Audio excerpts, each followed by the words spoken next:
Welcome to Atlanta Tarot. This is the tarot forecast for Gemini for the month of January 2026, including late December 2025. So welcome, Gemini. We are currently in the zodiac sign of Capricorn, so very earth time, very goal-oriented time, a time to sort of set in motion projects and plans you want to sort of achieve in 2026. So perfect for that as well. You are in your ninth house of far horizons and travel. So thinking about all sorts of things on far horizons, countries, traveling, even watching programs to do with other countries, different languages. Also very spiritual, time to explore your more spiritual side. You may find yourself just gravitating towards these things, even if you're not actually planning to do it. It's the time of the house, the ninth house is the house of far distant travel. So it's all those things that are on the far horizons that come in to visit in the ninth house, including your spiritual direction. Just quick housekeeping, please like, subscribe and comment to grow this little channel. Thank you. Okay, energy around is Five of Wands. So a lot of conflict going on here. Navigation is a good word to solve the problem of the Five of Wands. So there's lots of little spot fires popping up here, there and everywhere, and you feel like you're running from one spot fire to the next. Notice I said spot fire, so they're not raging bushfires, they're just little things that kind of conveniently and inconveniently go wrong sometimes, and we can't sort of seem to find a way forward. But the trick is with the Five of Wands is to learn to navigate around the trouble spots. And Gemini are the people to do it, because they are very good communicators and they're very good problem solvers. They're very good in anything to do with communication, ideas, etc. Okay, so let's get into it. So just remember, there may be a few potholes coming up on the road, but you will learn how to navigate those potholes where you are right now. And the Chariot, indeed, emotional discipline is needed in this next 4 weeks. Big card, big energy, getting your ducks in a row, except in this case it's 2 horses and a chariot that has to be driven, which takes a lot of discipline, I would imagine. So we're talking about your emotional discipline, your ability to get things done, your ability to do the things that you don't like to do in terms of every day or whatever it is that you're striving for. I always call this the road trip card, because when you go on a road trip you have to be disciplined with everything you might need, because you may be in the back of beyond with no water, no gas, no oil. You get the drift. So very much a time to get moving with your emotional discipline. And travel, it's also travel by road, by car. Influence in card is the Two of Cups, the soulmate card. So that comes along. Now the soulmate can be either a platonic soulmate, or it can be a romantic soulmate, or it can be other. But usually this is a person that you just connect with very well. Everything seems to go well. You learn a lot from each other. They learn from you, you learn from them, you teach them, they teach you. It's a really wonderful card to get, and we don't always get it when we want it, but that is really nice there for you, Gemini, at the moment. Just to know that there are people there that you connect with on a great higher vibration that really mean a lot to you, and it's great actually. So it should be a nice month in terms of feeling good about yourself and your circle of friends, or your significant other, or whoever you deem your soulmate to be, and you can have a few of them. The background, and we have the beautiful Page of Cups. So once again, emotional beginnings, feed and water these emotional beginnings, nice things coming. This can be expected children also, expected babies. I never know what to really call them in terms of the spiritual language, but yeah, it's just there is new life coming, basically. Could be coming in, and maybe this new life is sort of going to be a soulmate, whether you're a grandmother to it or a mother to it or a father to it, to this new life. It definitely looks like a very good connection. Lovely. Recent influences, the Lovers. So big decisions to make about the Lovers, about relationships, but also about bigger events too. It's not just all about relationships. And this, by the way, is your card. It's the card for the Geminis. It has those two people there. And they've been struck by Cupid's arrow. And so now they need to understand where they're going next, where to next, what is the big decision, because it's not an easy feat, is it, Gemini, to sort of have your soulmate there and then perhaps move into a situation where you have to make a big decision. It's quite interesting too that you've got the page sitting up there too, so it's all sort of in this alignment. It's a big card, so big energy once again, Gemini, but it is your card, so it should be quite easy for you to work with the Lovers in the next 4 weeks. Let's see the lesson you'll be learning. Oh, another, you won't believe it, here's another Gemini card.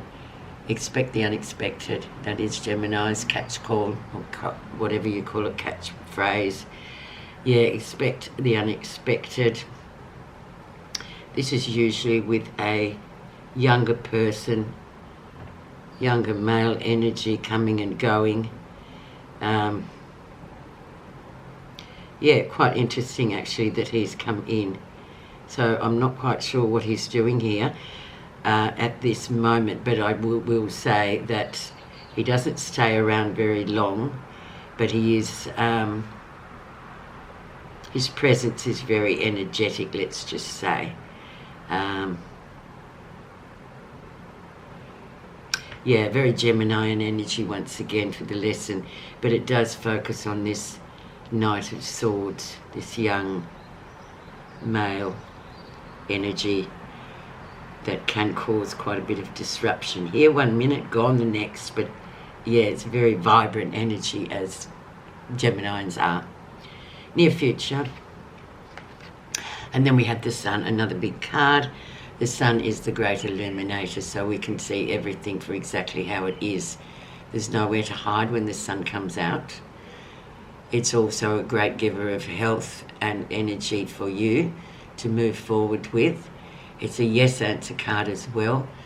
And it's sort of really, I think the main story or the main motto of the Sun is that there's nowhere to hide, so you can see everything how it is. So it's the nowhere to hide sort of card, but it's good in a way to get a burst of reality. You know, sometimes it can be quite shocking and you think, oh my God, what's that? I didn't realise that, I didn't see it. But when the Sun comes, you can see everything. Okay, the next card we're going to look at is what's happening that you're not realising. The High Priestess, so something is brewing. There is something simmering around in the background there. You're not quite sure what it is, but it's a card of high intuition. So it's more going to come along towards you in terms of dreams or just messages, messages can be things like you suddenly think of somebody. It could be somebody you don't know. It could be somebody on the world stage, for example, or you think of a friend or something like that. But in fact, and then they might appear. And then you go, oh my God, I was just thinking about you. So they're kind of messages that run through every day. But unless we're kind of on alert or being alerted to them, we just pass it off as, oh, that was a bit of a coincidence. But yeah, that's the time. The High Priestess, whenever she's around, these messages really hold a lot of weight. Also with the High Priestess, you're asked not to share your feelings with other people just yet. It's like keeping something under wraps for very good reason, because it's not really, even though you've got the sun there, this is something that you need to work through yourself for a bit, because it will be exposed. And I'm thinking with this, because it's Pisces, this will be February, March time, that this comes upon you, or you sort of understand what the revelation is that's sort of sitting under the surface. How others see you. Temperance. Divine timing. This is your opposite card, opposite sun of Sagittarius, so timing is precise. You seem to be, or the Geminis that I know, quite a few of them, they always seem to be striking while the iron's hot, or knowing when divine timing is there. They're very good at that. They just naturally do this. So something good is coming. Divine time-wise, it is how it's meant to be. No matter what all this manifests as for you personally, it's the right time for it to happen in your life. Okay? Positive feelings. 6 of Swords, so the breakthrough after the storm, we have the calm. So the calm after the storm. So, you know, of late, obviously, you know, there has been rough goings on, turbulence a bit in your mind and in what's going on, and all these different things. Being Geminis, you're very busy in your mind area, in your head.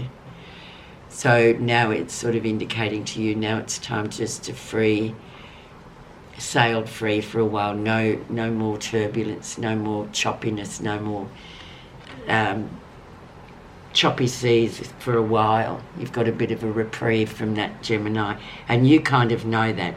And I think too, because it's holiday time for us here, so maybe just the holiday and the break from the mundane sort of work life sort of story is really great for you to be able to just cruise along for a while and enjoy yourself doing what you love to do.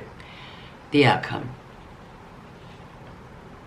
And we get karma coming along with justice, balance, cause and effect. So whatever has been going on, whatever decisions you have been making, and we have to think too of this Lover's card as well, big decisions there. This card will present you with the consequences of what those actions were.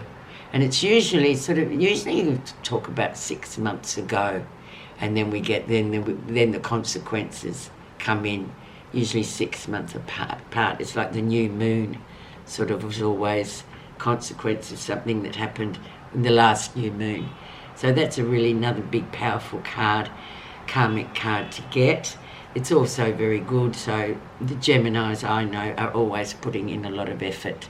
So I don't see how you can sort of have a negative sway on the Justice card for you guys, because you're always terribly busy. Thanks so much for listening, Gemini. I hope you have a great January.